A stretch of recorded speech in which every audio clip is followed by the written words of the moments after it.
Hey everybody, just wanted to shoot a quick tip for today. I'm working on my new tank that is going to have some fairly large rocks in it, and I always think it's a good idea to prevent the rocks from coming into direct contact with the glass. So what I do is I go out to Home Depot and I buy a sheet of this stuff.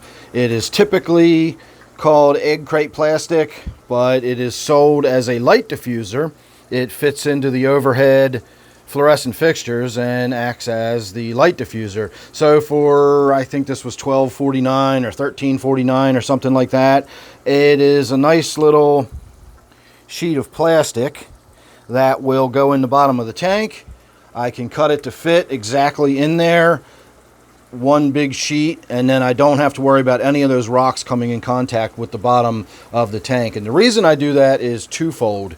One is you don't want the rocks coming into direct contact with the glass. You never know when one might have a little point or a little nodule of like some quartz rock sticking off of it or something, and you get that pressure to a point. It acts the same way those glass breaking devices do. That's why they have those really fine points on the end. That will shatter the glass. So if you've got a fairly large rock that also has a really sharp little point on it, and the sand shifts or something and it drops down and hits that glass, you could shatter your aquarium by having that point of rock hit. And of course the piece of plastic will separate that and prevent that from happening. The other aspect is you don't want your rocks shifting. If you've got some rocks in there that are fairly large and they're leaning, and if the fish move the gravel, you just don't want them sliding or shifting or falling over. And if you put the plastic in there that has all of these little squares, and you lay the rocks in there first as your foundation, your rocks will now have a nice firm grip on the bottom. All those little jagged edges and everything will be sitting on that plastic, and then you can put your substrate and everything else in on top of that, and that way your rocks will be in there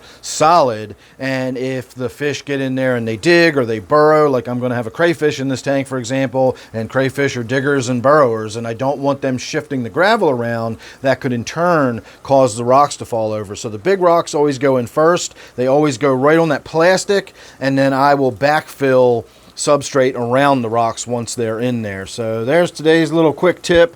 For $15, it is well worth the money to make sure none of those large rocks come in contact with the glass on the bottom of your aquarium. So thanks for watching. Make sure you subscribe. You don't want to miss what's going to happen to this tank. It's got lots of good stuff coming up, and you don't want to miss any of that. So thanks again. I'll see you real soon in the next one.